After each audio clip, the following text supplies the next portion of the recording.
He begged the judge for one last chance. Here's what happened, but the sentence was already decided. No one expected the judge's final words to offer a glimmer of hope. Your Honor, can I also say one more thing? I'm sorry? Can I say one more thing? Yes, sir. I'm not, and any type of programs or anything that you sentence me to, I'm going to work them. I'm going to do everything as you say, and apologize, and I'm sorry. And I would ask for another chance, please. How many chances do we have to give you before you kill somebody? 5 CR 42833, the State of Ohio versus Isaiah Buchanan. Mr. Buchanan is before the court with his counsel, Mr. Aldridge, Mr. Hardman, Mr. Rye. On behalf of the State of Ohio, we're here for sentencing. Has everyone had an opportunity to review the pre-sentence investigation? Yes, sir. Mr. Hardman, anything on behalf of the state? Your Honor, on behalf of the State of Ohio, the court is well aware of the contacts the defendant has had with the court system, mostly through juvenile court, obviously because of his age.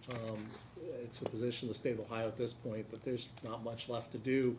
There's been attempts repeatedly to curb his behavior. They've been unsuccessful. We would ask that the defendant be incarcerated. There is restitution for medical bills that he is requesting. I believe that number is $11,277.75. Mr. Aldridge? Several things, Your Honor. First off, the defendant's mother is present. She would like to address the court. Okay, come on up. Ma'am, if you just want to stand on the other side of this table here. I know my son, I make no excuses for, I don't condone any of his behavior throughout juvenile court and now in your court today. However, I would like you to take into consideration that since this incident happened, he has been compliant with anything that they have asked him to do. He has taken initiative to work with his physician in getting on a good medication regimen to help with his multiple mental health diagnoses. I know when he comes in front of, the investigators, that it is very hard for him to articulate how he feels. He has a very flat affect, which makes him seem, I don't know how to describe it, just makes him seem like he's not, I don't know how to explain it correctly to make you understand, but during his confinement at home, we have had multiple discussions regarding his behavior, his future, the things that he's done, the chances that he's had, etc. And he does not, I can say just from talking to him myself, that he does not want to continue to come in front of the court and continue to, he doesn't want to spend his life in jail. He doesn't want to, he wants to have a normal life. He wants to go to school, get an education, start a career, and that kind of thing. He's gonna, depending on what happens here today, he's going to Warren County Career Center here in a couple of weeks, depending obviously on the outcome today,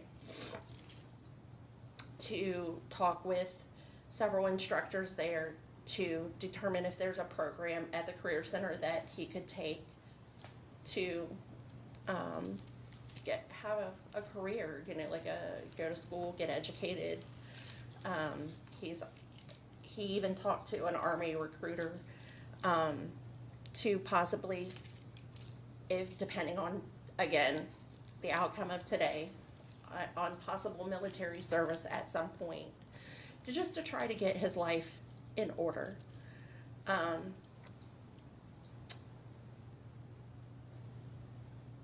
he has never set out to hurt anybody. He knows that what he did is wrong. But he's made changes to abide by the GPS monitoring, the probation, even prior to being charged. You know, he followed like the guidelines that he was supposed to follow. So I would just like you to take all of that into consideration.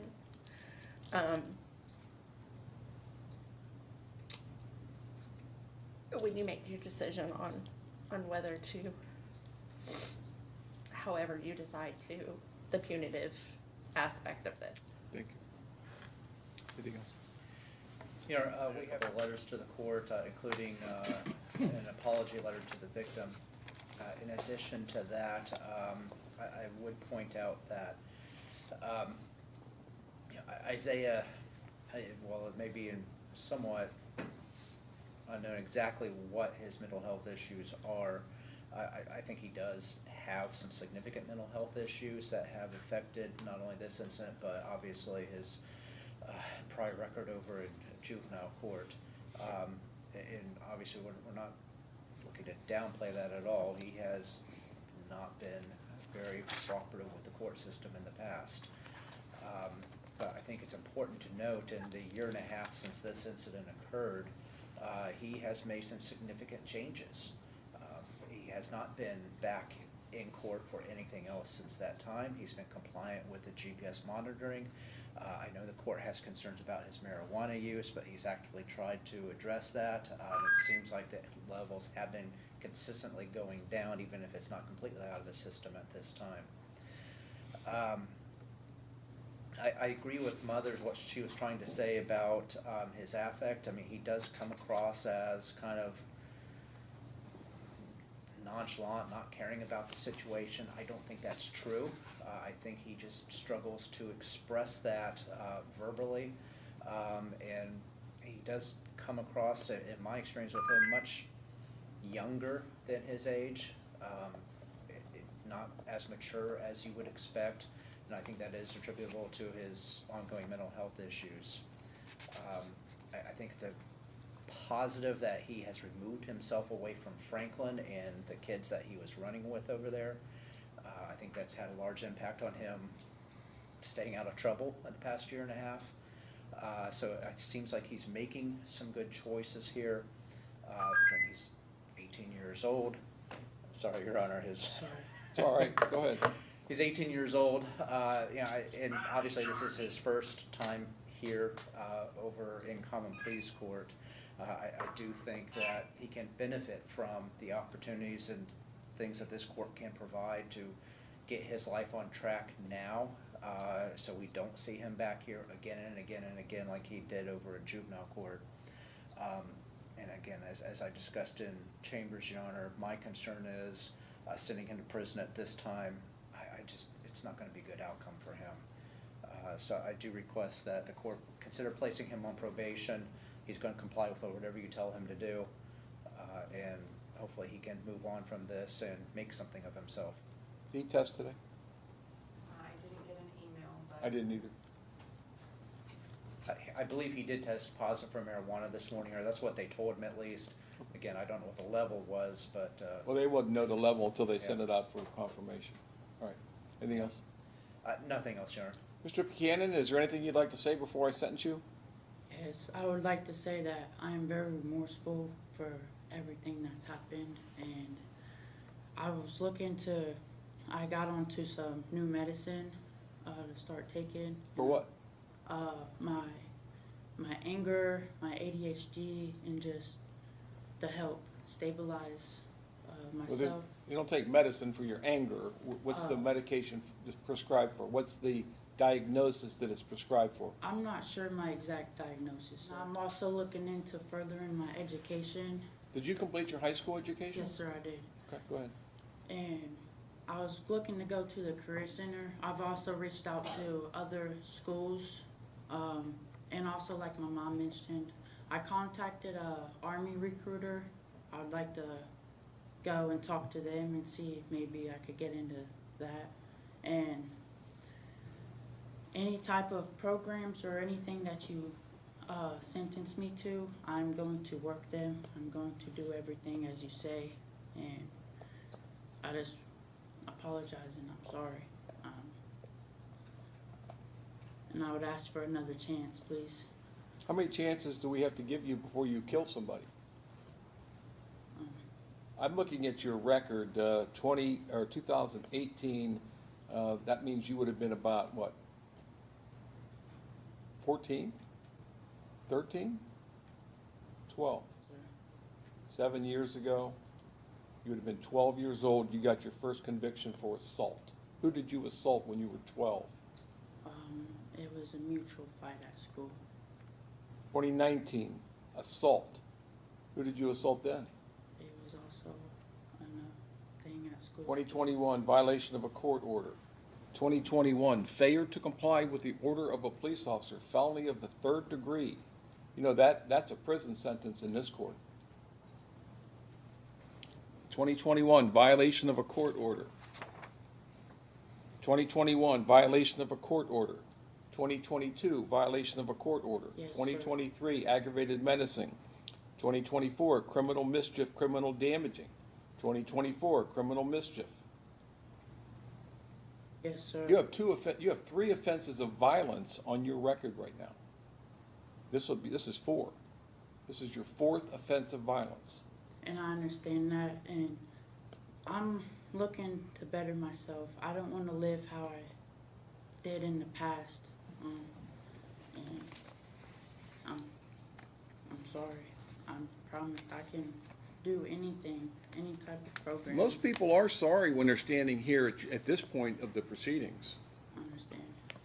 I mean, all right, the court's considered the statements made here today, the pre-sentence investigation. The court has reviewed the letters that have been submitted by the defendant, the purposes and the principles of sentencing, the relevant seriousness and recidivism factors. Mr. Buchanan, I have serious concerns for you, and for some reason, and I understand this flat effect that you may present yourself with, but I think this goes much deeper than this. You can't blame violence on just the mental health conditions that you have described here today. But I do think that our juvenile court system, I know that there are limitations on what they can do, but this is no longer juvenile court, and there are serious consequences. Anytime you make a choice in your life, make a bad choice, there's going to be bad consequences. But I don't think that you have taken this as seriously as you want me to believe, and I do find today that you are not amenable to community control. So I am going to order you to serve a prison sentence, a minimum term sentence of 3 years, maximum term sentence of 4.5 years. The court does find that prison is necessary to fulfill the purposes and principles of sentence, including punishment, deterrence, and protection of the public. You have 0 days jail time credit at this time. There's a restitution owed of $11,277.75 to Joshua Krasik. That is ordered to be paid joint and severally with your co-defendants. You're also subject to a mandatory period of post-release control, which means upon your release from prison, the Adult Parole Authority will supervise you for a minimum term of 18 months up to 3 years. Now, before I give you your right of appeal, I want to give you some hope, because it's not my intention to ruin your life. Your decision has caused you a major setback in your life. I will tell you right now that I will consider you for judicial release, and I will release you from prison after a 6-month period in prison. So after 6 months, your attorney will file, or you can contact Mr. Aldridge, and he'll file a motion for judicial release. The conditions and what I'm looking at is that you've complied with all the terms and conditions of your confinement, which means you follow the rules. You show me that you can follow the rules.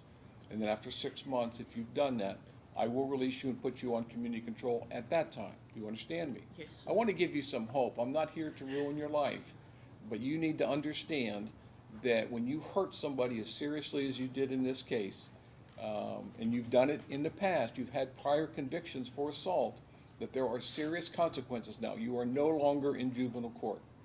Now, you do have a right to appeal the court's decision of your sentence to the 12th District Court of Appeals. If you want to appeal, you must file your notice of appeal within 30 days of today's date. If you can't afford to pay for the transcript or anything necessary for your appeal, that can all be provided to you at no cost. If you cannot afford an attorney, I will appoint one for you at no cost. Mr. Hardman, is there anything else? No, Your Honor. Nothing else? You understand that you have 6 months. Behave yourself, and I will see you back here in 6 months. Okay? Right, your bond is revoked. At this time, there's a deputy standing behind you. You're remanded into the custody of the Warren County Sheriffs for transport to the Department of Corrections. Your Honor, can Yes, I sir. also say one more thing? I'm sorry? Can I say one more thing? Yes, sir. I'm not trying to act like I'm not remorseful for this situation. I don't want you to think that I'm trying to say my diagnoses or why I did this. I'm very remorseful, and like I said, I'm more willing to do anything. And with this prison time, I'm going to show you that, sir. Okay. And I look forward to seeing you in 6 months then. Okay? Sir. Good luck. can I please get my mama? That's up to the deputies at this point. Does he need? This case is a powerful reminder that every decision we make has consequences. One moment of anger can change a life forever, not only for the victim, but for the person who made that choice. Everyone deserves the opportunity to grow, but second chances must be earned through actions, not just words. If this story teaches us anything, it's this: think before you act. Control your anger, respect the law, because one bad decision can change your entire future.